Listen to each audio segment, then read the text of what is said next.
Pegasus मामला पहुंचा supreme court लेगा सबसे बड़ा फैसला।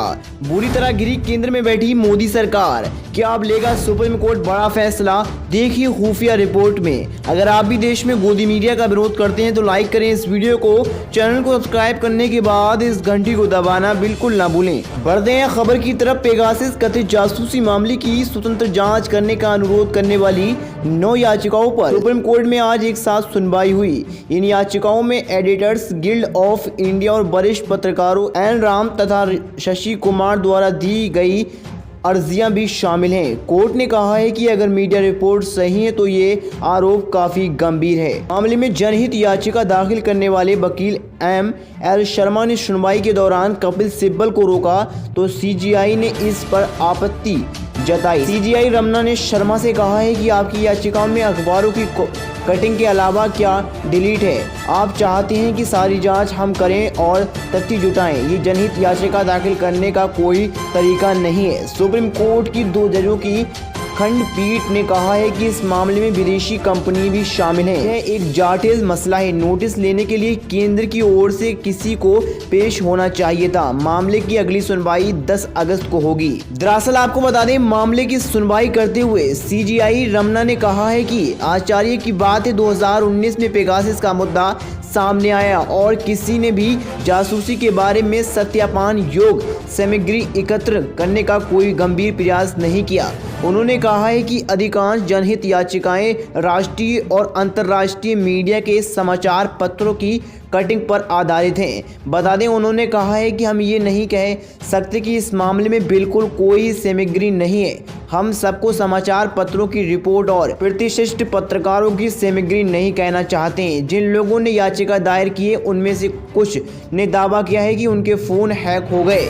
आप आईटी और टेलीग्राफिक अधिनियम के प्रावधानों को अच्छी तरह जानते हैं। ऐसा लगता है कि उन्होंने शिकायत दर्ज करने का कोई प्रयास नहीं किया।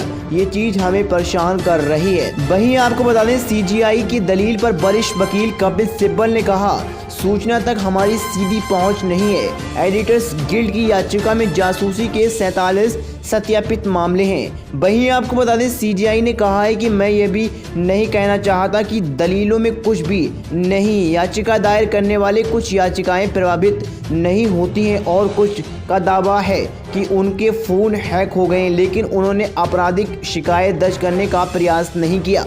सीजीआई ने कहा है कि जिन लोगों को याचिका करनी चाहिए थी वे अधिक जानकार और साधन संपन्न हैं। उन्होंने अधिक सामग्री डालने के लिए अधिक मेहनत करनी चाहिए थी। वहीं आपको बता दें, सीजीआई ने कहा है कि हल्फनामे के मुताबिक कुछ भारतीय पत्रकारों की भी जासूसी की गई है। कैलिफोर्निया कोर्ट ने भी कहा है कि लेकिन ये बयान गलत है। कैलिफोर्निया कोर्ट ने ऐसा कुछ नहीं कहा। वहीं आपको बता दें, सीजीआई ने पूछा कि भी अभी वह कोर्ट का क्या स्टेट है। इस पर सिब्बल ने कहा है कि अभी केस चल रहा है। इसके अलावा सिब्बल ने कहा है कि हम भी ये कह रहे हैं कि सरकार सारी बातों का खुलासा करे, मसलन किसने कॉन्ट्रैक्ट लिया है, किसने पैसा दिया है। वहीं आपको बता दें, सिब्बल ने कहा है कि व्हाट्सएप के मुताबिक इजरायली एजेंसी ने इसे 1400 लोगों के लिए बनाया है, जिसमें 100 भारतीय हैं।